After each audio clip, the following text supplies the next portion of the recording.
Well, welcome to episode 2 of Convicted Faith. My name is Michael Bowe. I'm delightedly joined with my co-host, Dr. Roland Hill. It's a joy being with you, my brother. I look forward to our time together. It's exciting to be talking about convicted faith. One of the things that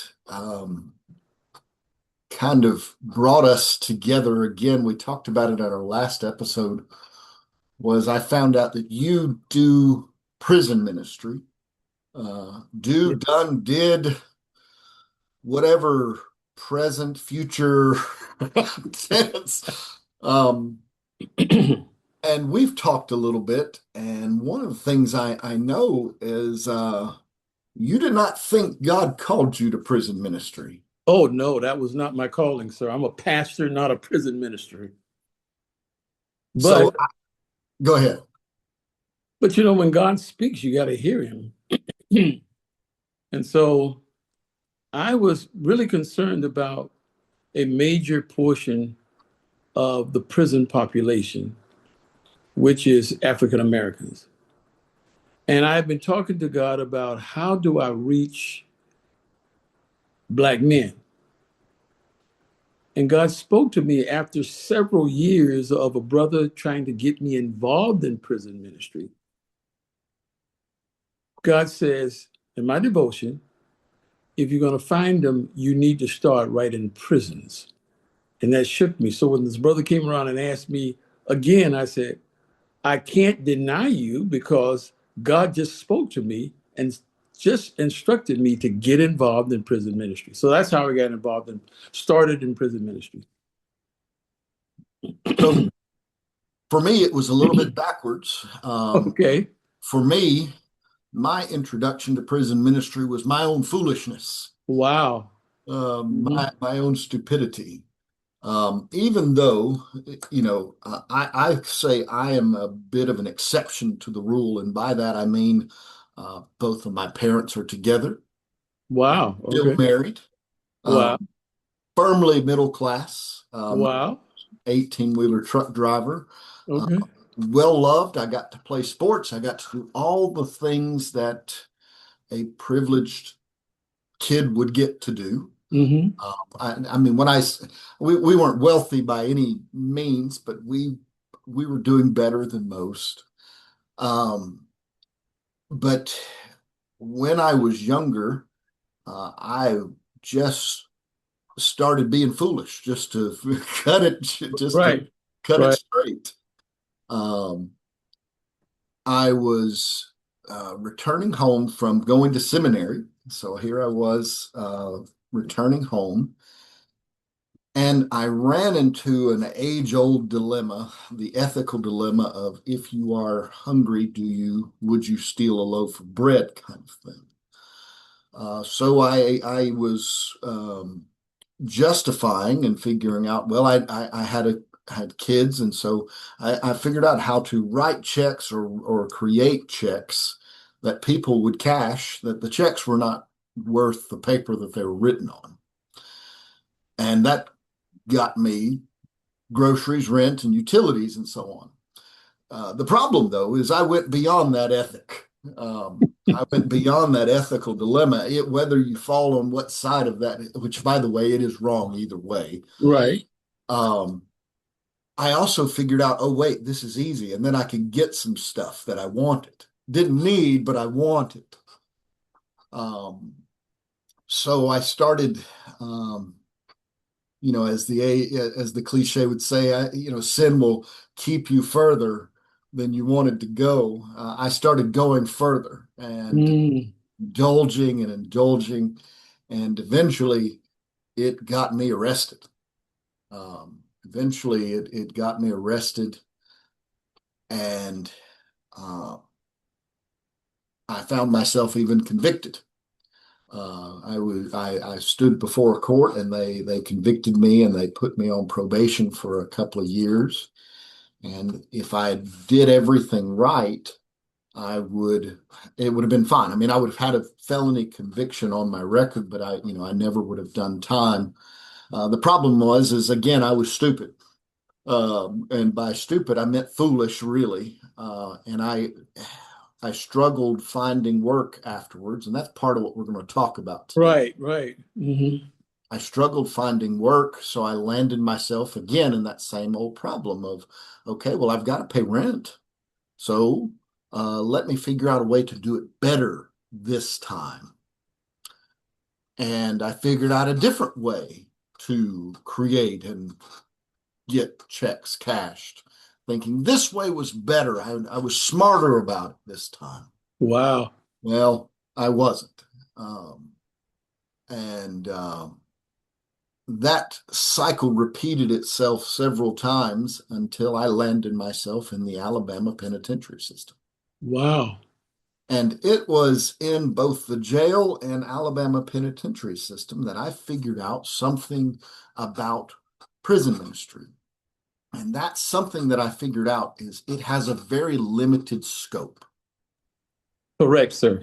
And that scope is people would come in and they think because these men, and I didn't know the women's side, obviously, but these Right. men, and we're going to include our women that are in jail, well, they obviously have done something bad and they just need salvation. They need the gospel. So there is no lack of presentation of the gospel in jail or prison ministry. That you can find those are a dime a dozen. Right.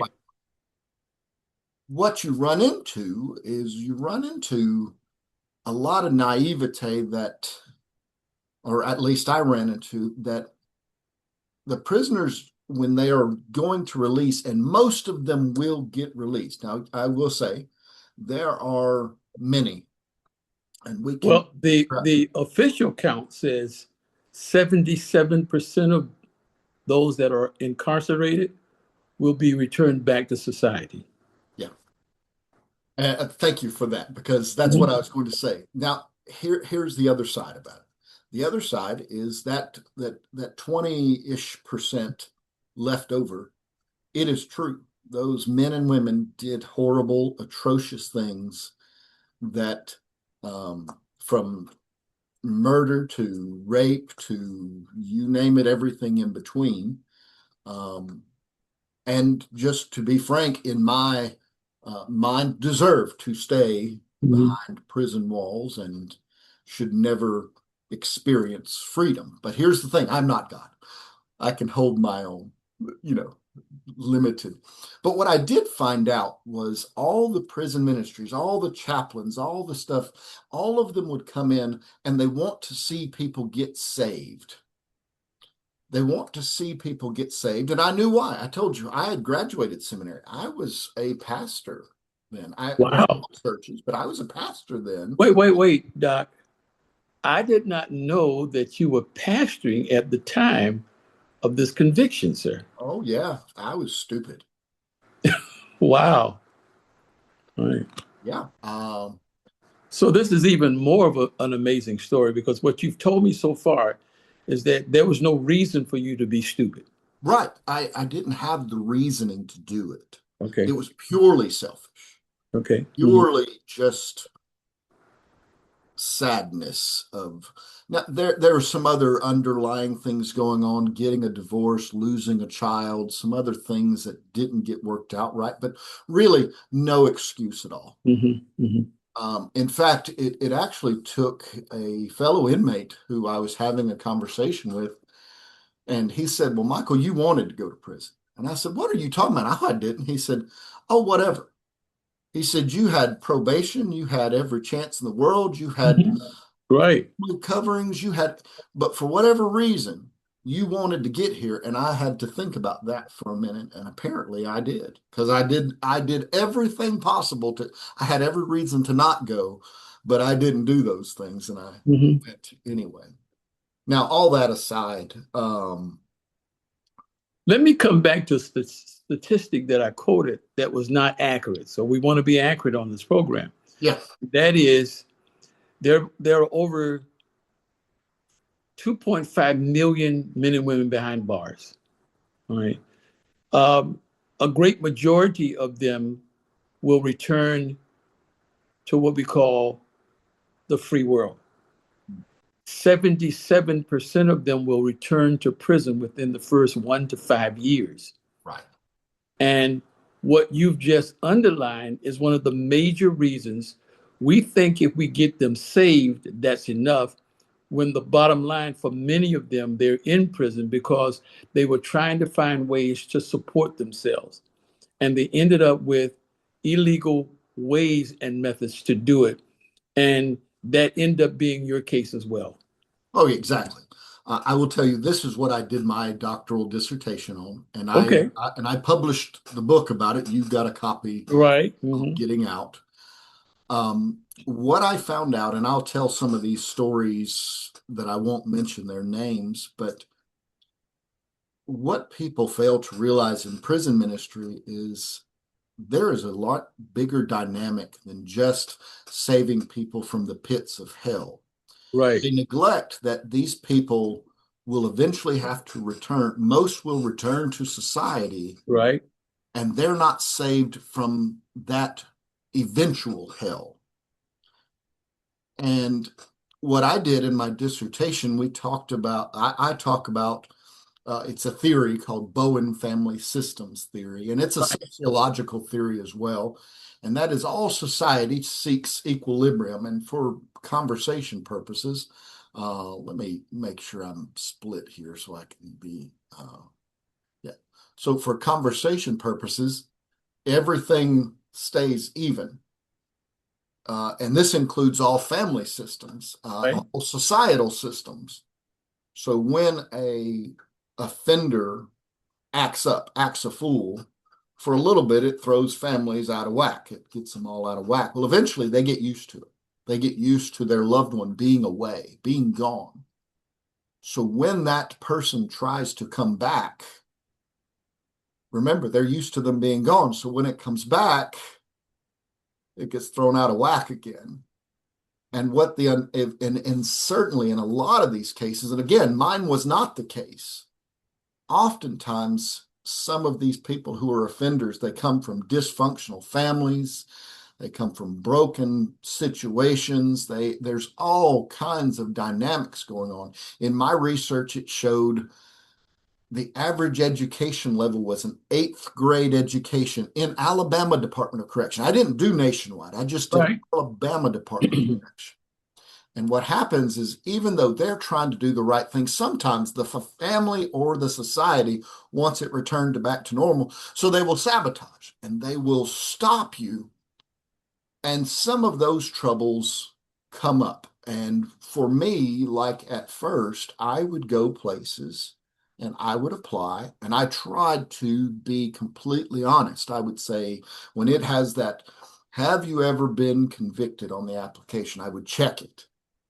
And then I would never get a phone call. Wow. So then I started a different system. I said, well, some background checks are better than others.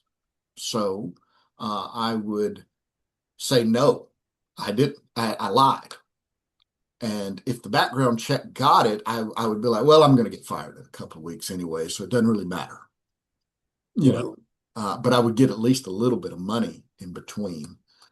It got so bad that I couldn't get a job at McDonald's.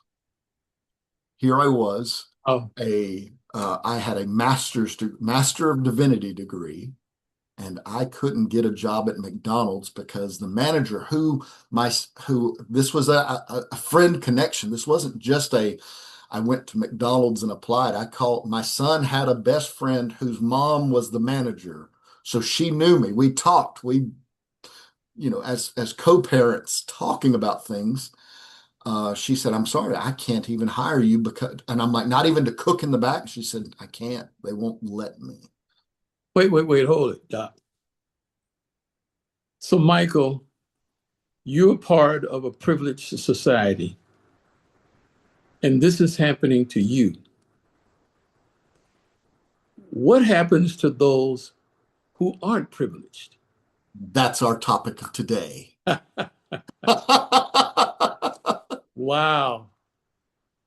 See, that's the dilemma that people don't ever fully understand, that there is a complete and utter hell for people who leave prison that no one wants to talk about or address. For example, when an indigent inmate leaves Alabama, meaning he or she doesn't have any money, nobody, like I was lucky that I had family that put money on my books, kept money on the phone so I could Wow. call and talk to my family, let you buy from what in Alabama it's called the canteen line where you buy snacks and other things because the cafeteria food is left to be found wanting. Uh, Yes, I've heard that, sir. so you can have other options. I had those things, but for people who don't, when they leave, they get a pair of khaki pants, they get a shirt, they get an ID that's not worth anything, not usable for anything, Wow. and a debit card for $11. Wow. It may have changed, but at one point it was $11. And they they're given a bus ticket home because oftentimes the prison is farther away from home. So they get a bus ticket home.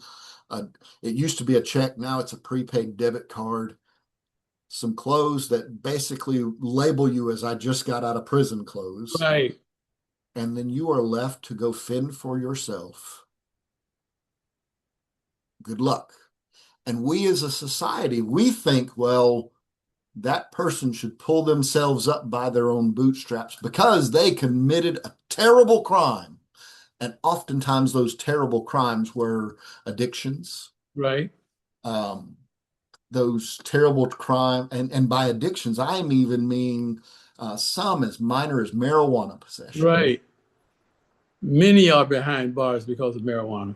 Many are behind bars for marijuana, crack cocaine, Right. and then even the ones that are have burglaries and those kinds of charges, often those are driven That is by correct, sir. because they have to feed that habit. Hmm. And so instead of treating those problems, we have incarcerated. And now we have people with unsettled mental issues. Again, all kinds of troubles. So here I was. That's part of what my research about was in my book. I mentioned at the very beginning, I'm like, look, my situation was completely different. When I got out of prison, my family was there to pick me up. Mm. They helped me pay some bills for a few months while I got on my feet. They loaned me a car to drive for a while. Most people don't have the platform that I have. And believe me, I am grateful, Right.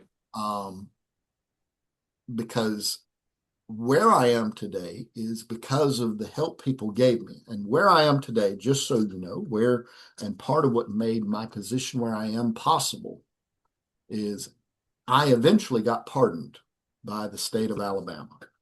Uh, Hold on just a minute. Let me find my paper. Which is a miracle in and of itself. We'll talk about it because I'll tell you it is and it isn't. It goes through Okay. cycles, and luckily, the miracle is I fell on a good cycle. Um, I don't know if I can find my little pardon certificate. I have it. I keep a file here, but I have a bunch of stuff in the file, so I'll have to find it later. But it took when I got released. It took about 5 years later, and I was able to obtain a pardon, and I was able to obtain a full pardon.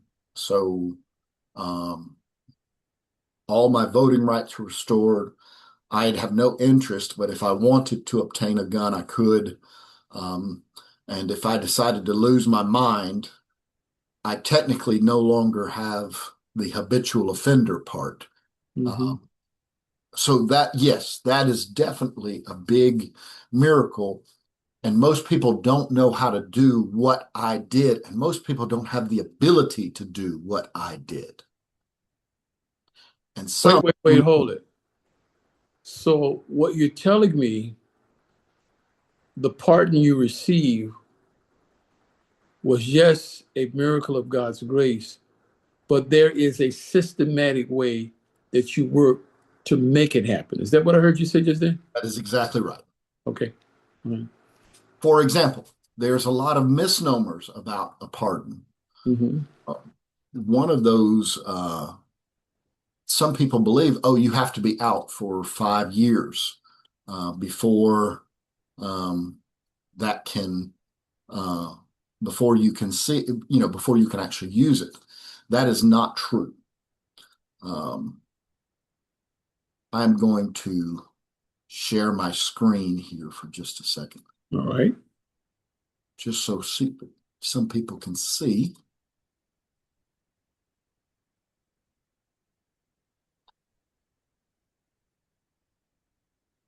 Let me get this open.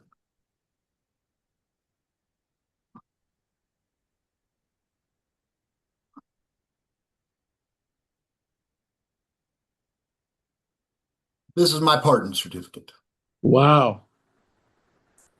And by the way, you can see right there, there is every one of my charges. Wow. So there is an extensive, most were misdemeanors. Hmm. Every issue of a check was Hmm. a charge. The DCs were the misdemeanors, and then you had possessions, and then the theft by deceptions, and so on. Um, but I was restored of all my civil and political rights. So yes, this there is a process in how this is obtained, and there's a lot of misnomers. Some people believe they have to wait until after their sentence or have to wait 5 years after their sentence is complete. That's not true. Well, that's what I've understood, and that's what I've heard from even returning citizens who are looking for a pardon. So in Alabama, I can't speak for other states. In Hmm. Alabama, your sentence has to be completed. So if you're on probation, if your probation ends on 4/9 tomorrow, on 4/10, you can apply. Wow. Okay. Um, in fact, there is a backlog in how long it takes to get a hearing. So if you are able to apply, you should apply as soon as possible, even if you don't have all your ducks in a row, because it's going to be a little while before you'll ever get a hearing. Um, the next thing that people don't completely understand is the restoration of voting rights.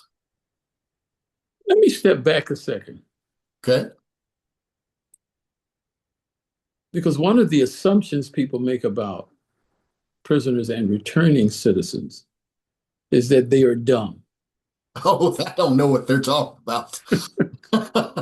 Let me tell you, you're talking about some of the best businessmen and most creative minds. Imagine having nothing. Hmm. We're talking about creating stuff, building stuff, shaping stuff. That's they met. I put in my study that they don't have it, but sometimes an eighth grade education. There is a academic level, but that does not mean that they are not intelligent. No, I found out when my wife and I were teaching in two of the Alabama prisons, one woman and one man, we discovered that these prisoners are actually very smart. And while they may have, as you said, an eighth grade education, they have a life experience education. And they are really brilliant. And I shared with them some of the books that I've written. They read them and they were saying, Doc, we understand it. And I try to write where everybody can read and understand, but I do write with the understanding that you don't have to write down and talk down to people in order to reach them. Right. So, your story is fascinating because here's a man with a degree. You're in prison with guys who don't have a degree, and yet you just articulated something that most prison ministries miss, that these guys are not dumb. Go ahead with that. Not in any shape. In fact, I will tell you, in almost every prison, there is some form of a law library, Wow. and especially the ones that carry that have people with long sentences, Mhm. and some people will call them prison lawyers.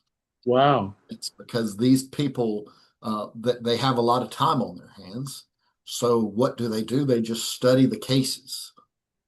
They do not have a Juris Doctorate. They don't have an earned Doctor of Jurisprudence. Mhm. Um, but if you were to come to them, and many people have come to them saying, I need some legal help here.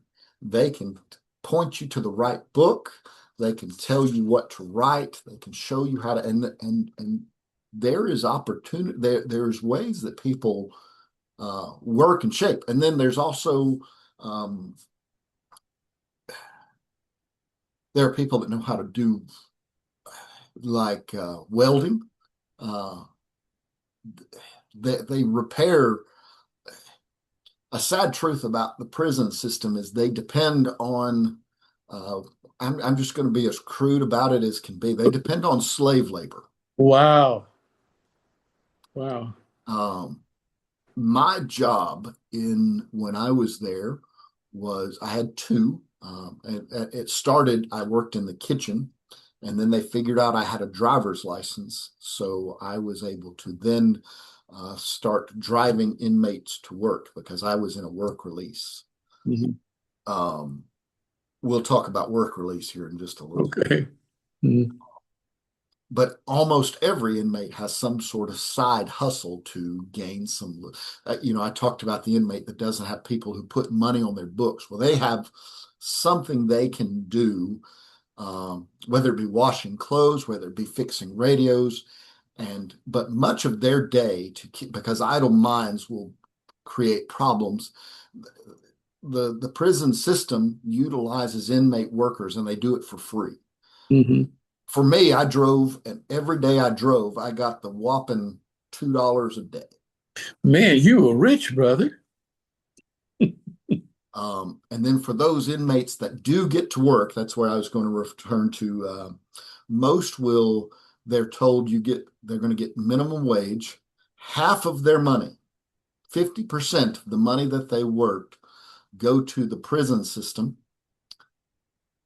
And then there's a percentage pulled for restitution. And in there, if they have children that they have to pay for child support, that gets pulled as well. So sometimes inmates work 40 hours a week and they get $20 at the end of the week because of Wow. all the withholdings that get taken out of their check. So that's like I said, this is where I'm talking to the theoeconomic expert in a gaping hole with a community of people that want to return they want the world to come back even. They just want the world to come back even with them in it. Right. And a world sabotages them and stops them. So what happens to these folks? What happens to these business folks that say, you know what, I know I made a bunch of money selling drugs, but it put me in prison and I don't want to do that anymore. So what do? I go try to do something work related, and nobody will give them the time of day. Right. So what do? They go back to what makes them money again. And the unfortunate thing is they do the same thing I did. They think, well, I'll do it different this time. I won't get caught this I time. won't get caught this time. I'll do it different this time.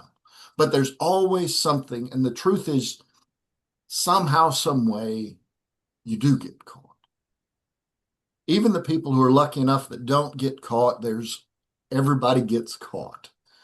And the unfortunate thing for folks who have a history in the system, it's a binding thing. A wonderful guard while I was incarcerated, he said, the best way to beat the system is never to get a part of it. And I said, well, the problem is I'm here. Right. Right. And he said, well, do whatever you can to get out of it and never come back. And that's what I did. And I'll talk about that. The sad thing, the work that my wife and I have done inside the prison, is unfortunate because the return rate is so high the return rate is so high. That was Keith on the phone. We'll get him next week. Yeah, uh, I'll text him. So anyway, uh, uh, uh, it's gonna ring again. I know it. Keith, we're on, so I'll have to call you back after it's over. Okay. All right. Bye. The unfortunate thing is that as you said, oh, I know where I was going with this. You have guards that remind them of the returning tradition of prisoners. And they will say to them on a regular basis, oh, you're coming back. Yeah, I'll see You're you coming soon. back. Yeah, see you soon. And so now you got all of these mixed messages coming at these guys who are already struggling with self-worth, struggling with dysfunctional families, as you were mentioning earlier, and seeking to find some type of balance in their life. So go ahead. Mm-hmm. Well, I was just kind of the experience of the guards. In some cases, the unfortunate truth is, again, just speaking of Alabama wise, Alabama is so shorthanded on guards that they'll about hire anyone. Wow. And that means all the kids who were possibly bullied in school, all of a sudden they come there and they want to take it out on anybody of a weaker society, even though they're not. And it's and admittingly, it's a dangerous job because you run into the wrong person on the wrong day. There's some people that don't have anything to lose. So, no, and now that you say that, I had an interesting experience my first time teaching behind bars. I used an illustration that I thought was a very powerful illustration. I said, now, I would never dare get into the ring with Mike Tyson because my chances of getting killed are great. And I wouldn't risk that. And I said to the prisoners, I said, and what about you? Every one of them said, we take the chance. And it just shocked me because, like you said, they don't have anything to lose. Many of them have been there for many years. and then they also know when they get out, they're going to have to take chances anyway. That's correct. They're going to have to lie on the application and hope that maybe the background check won't pull up the background. Mm-hmm. Or they're going to have to hope that, well, maybe I won't get caught this time. Mm-hmm. So they're used to life-threatening risk. Yeah. Mm-hmm. And it's just an unfortunate truth. So part of what I'm glad we get to talk about is, so what are some real ways we can fix this? We can talk about it all day, but what can we offer? Well, I'm glad, Mike, that you said something that I think is extremely important to begin this discussion, because there are many who see the necessity of going behind bars and getting them saved, but don't want to deal with the symptoms that got them behind bars, the causes of getting people behind bars. In fact, to be honest, in prison, you can have the greatest worship services because you got a lot of men and women that love God. If you would go to Kilby Worship Center, Okay. Kilby Correctional, I'm telling you, you're talking about some of the best singers, some really good, I mean, amazing worship. Man, I preach some of my best sermons behind bars, man. I got the greatest responses behind bars. So they love Jesus, but now we go in there with a Bible lesson, and the guy said, I know Jesus, but help me, number one, help me change the mindset that I'm having to live with every day here in the prison so I can find hope. Then number two, I plan to get out. What are you going to do to help prepare me to get out? Not just some little namdy-pamdy quick fix, hopeless job, but something that can sustain me where I don't have to go back where I used to be. Yeah. And the sad part that I think some prison ministries do is they will blow sunshine up people's skirts.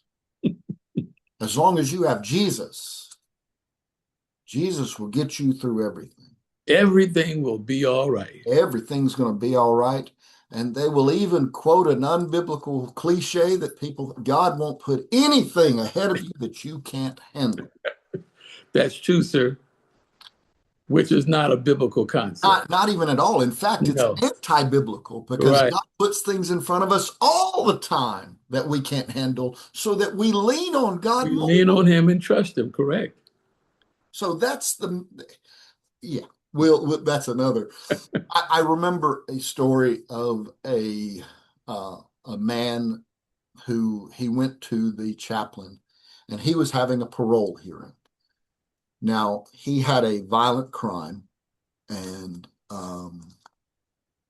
he really thought that the parole board could possibly grant him parole because he had been in there for a very long time. Um, so he was talking with the chaplain, and the chaplain was doing some help. He was like, "Okay, I have found you an apartment that will let you stay here. Um, it'll be in the same." Again, this was at a work release, Hmm. and he's like, "They'll let you stay here if you get paroled, but you're going to have to come up with some money." And he said, "Well, violent offenders in Alabama are not allowed to work outside. There's some controls on who gets to go and actually get a job, and then some are they're called minimal in or minimal out, meaning they still have to wear the prison clothes, but they can go work for $2 a day, et cetera, kind of thing." This is where he sat. So he was working on, okay, well, how can I go get a job? And then they were trying to find him a construction work kind of job. So they were trying to find things to work out. But he had some naivete about him too. And I hated to tell him, I'm like, well, I don't know the parole board, but I'm just going to tell you the chances of you catching parole are slim to none. You're probably not going to get parole. You're going to have to do all of your sentence, whatever that is. Um, it's just not going to happen. And sure enough, his paroles in Alabama, the inmates don't go to parole hearings. No, I ran into that when I went to one of the parole hearings of a brother I was trying to help myself here in Alabama. And it was really sad because it really wasn't a hearing. No. It was just a rehearsal of what they were going to do. That's it. They already made the decision, Yes. and the other reality is if there is someone opposed, if someone comes in and contests, and in his case he had a violent offense, so there's a victim. The victims get notified that if you're coming up for parole, so they have a chance to come and contest that parole hearing.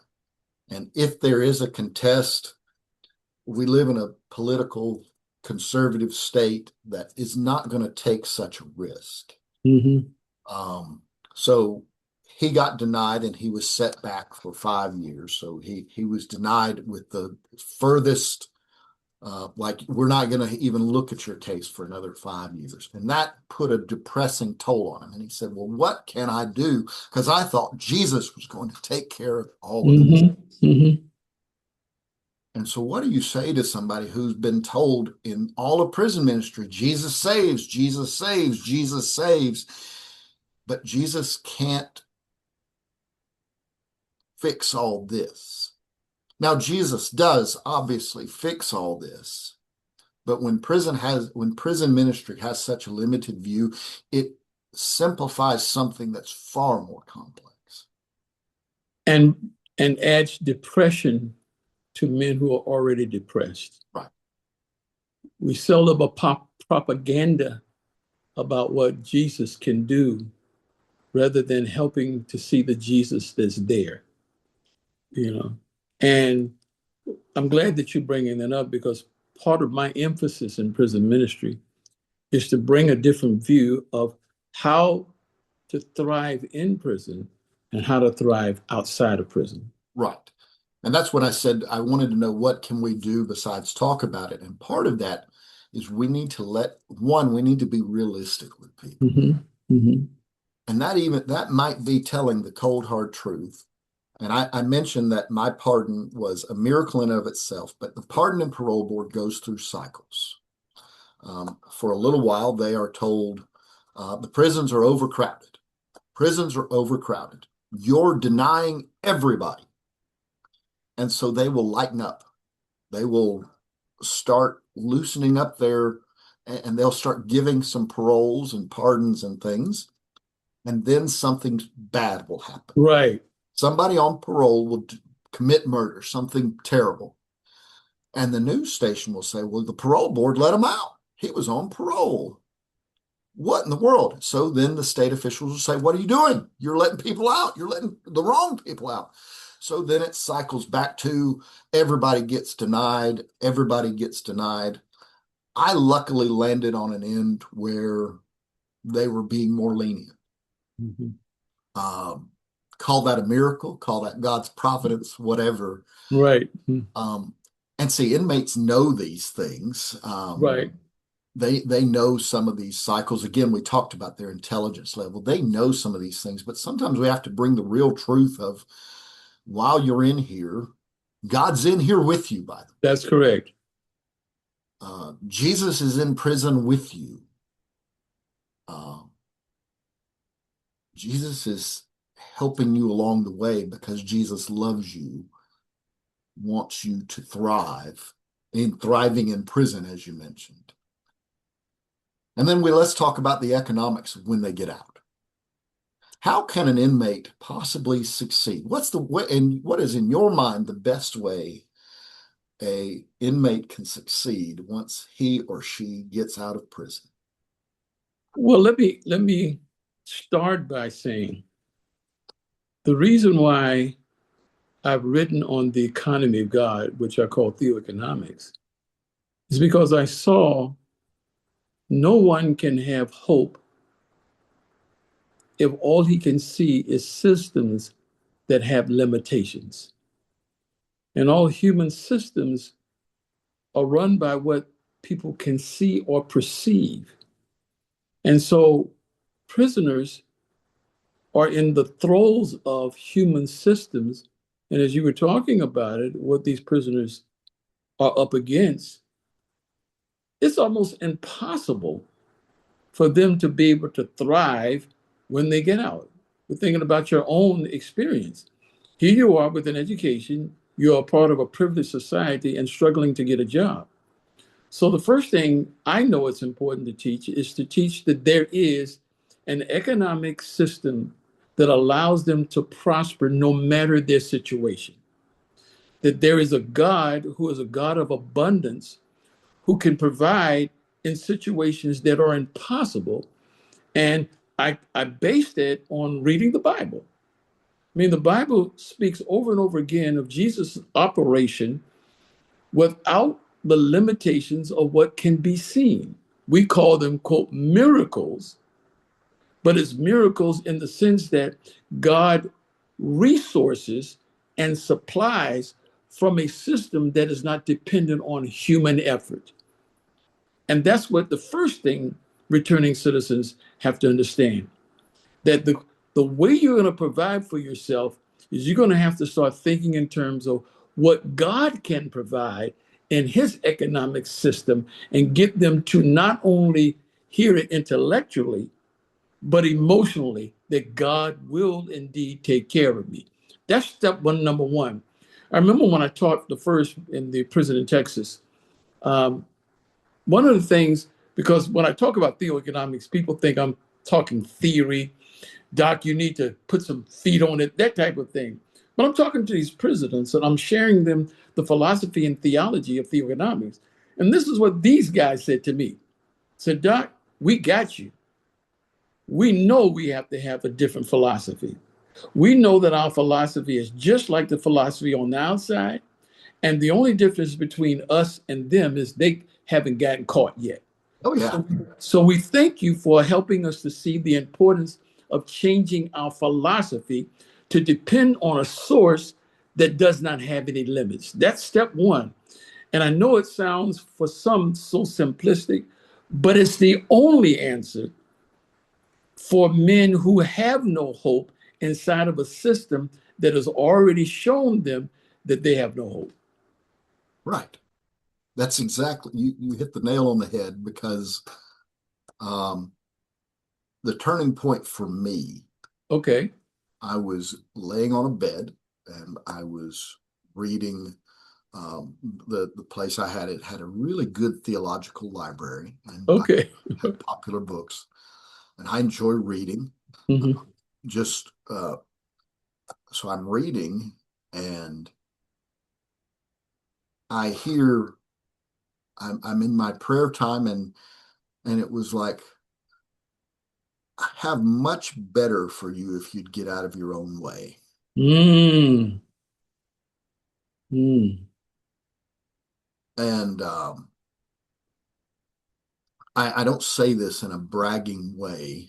Um, I'm a good preacher. No, you are. I've heard you preach, and I'm a homiletics professor, so I do say that you are a good preacher. Thank you, sir. Uh, It's a gift that God gave you. right. It's a gift. Hmm. But I'll tell you, when I got out, um, churches were not interested. I had to work through a lot of things Hmm. before I was able to get back into ministry, and for good reason. Um, I would find now back then I was wondering, well, God's about grace. Why in the world are churches not forgiving? But there is an emotional process of forgiveness, and we'll talk about that in another episode. Right. Hmm. Um, and I had to lean on what God was doing with my ministry, because I had a different mindset of what I was going to do.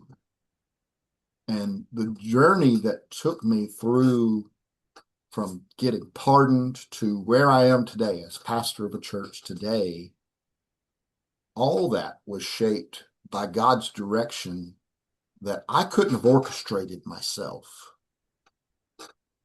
Um, and believe me, I tried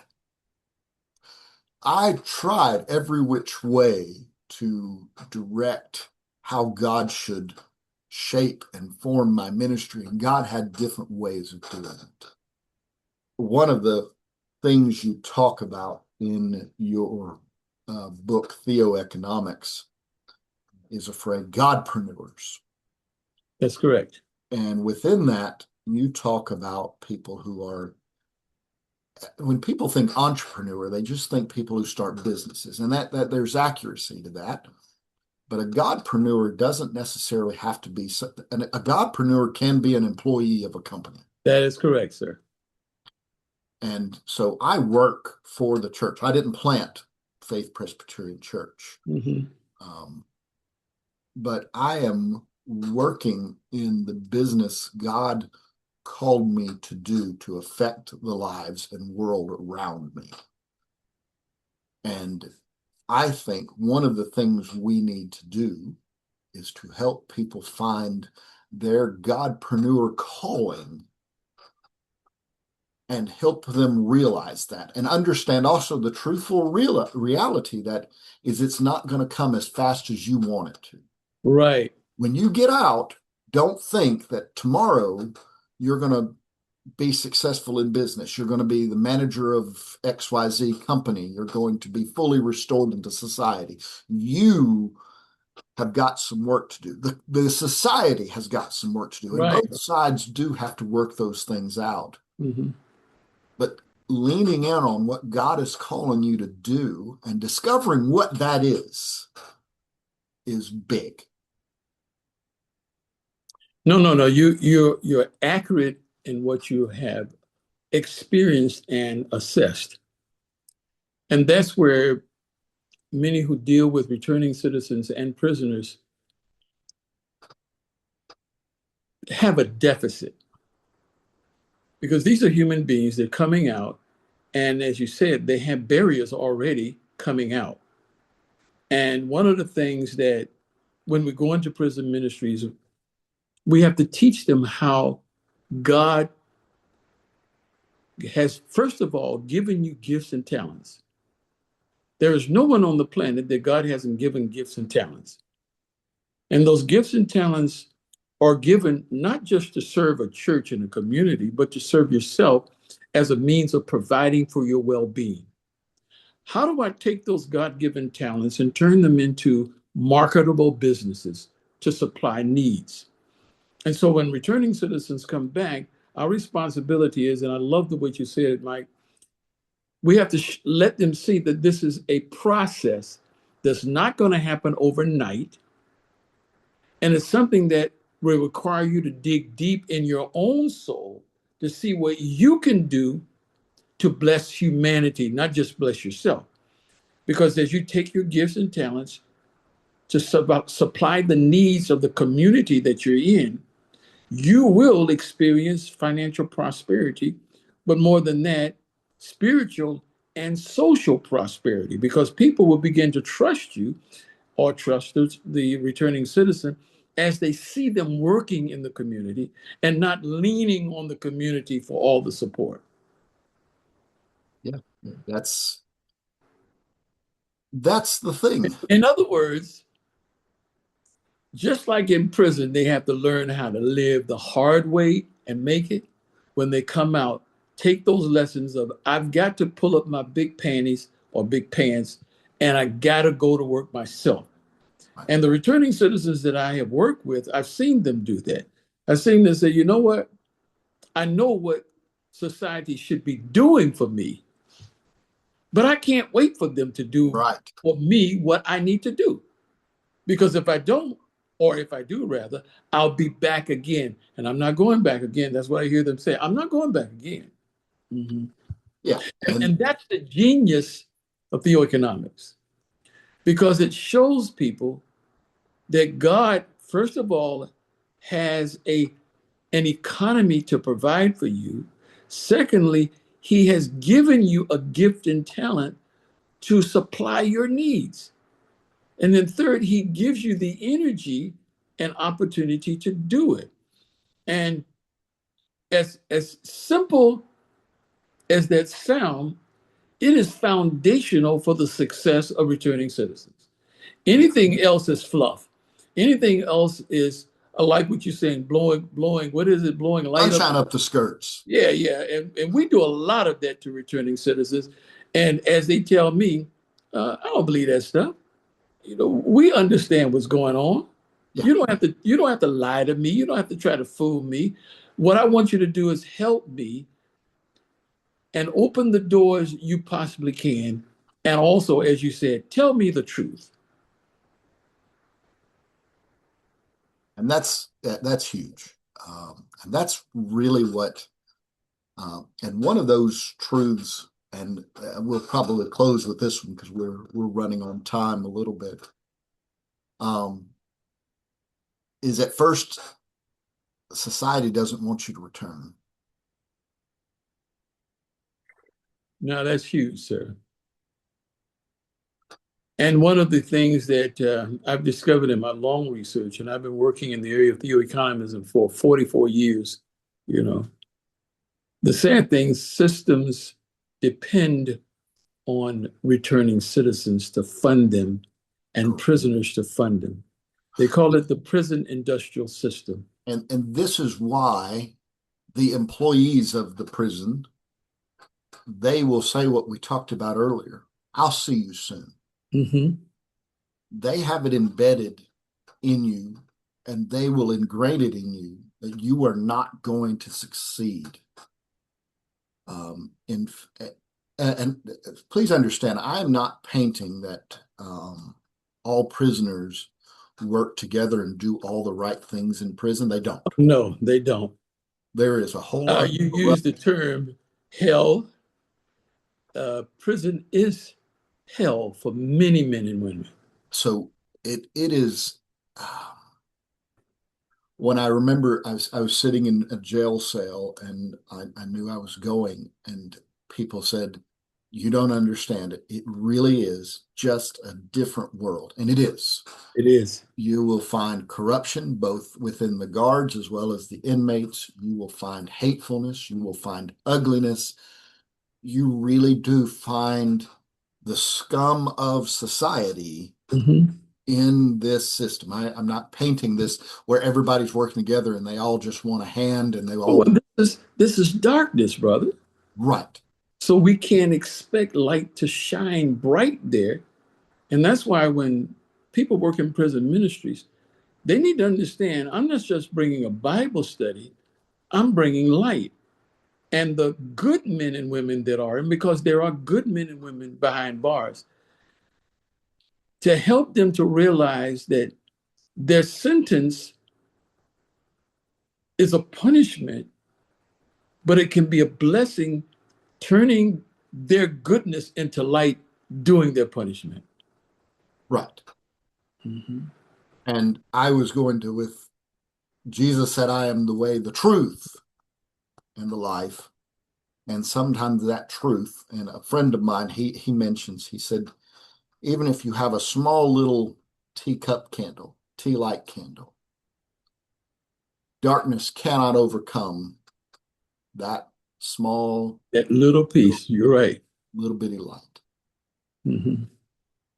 That truth sometimes is understanding you're going from a world of darkness into a different world that doesn't want you there because they think you are nothing but darkness. Mhm.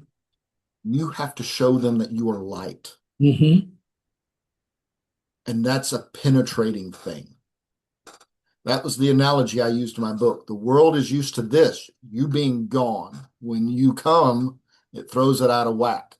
They're going to try to put you back to normal. But if you can resist, if you can continue to let your light shine, it doesn't go back to here, it does this. It goes up. And you improve the world by following what God's called you to do. Mike, that is so powerful because in John's gospel, he says, the light that lighteth every man that cometh into the world. Every man, woman, boy, and girl has the light of God in them. And when we're talking to prisoners, we must reassure them that though the world has classed you as not having light, the light of God is still in you, and we believe in you.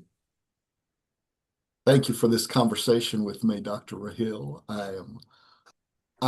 This part of what I love about this podcast. It is that we're talking about real stuff, Real stuff. not fluff.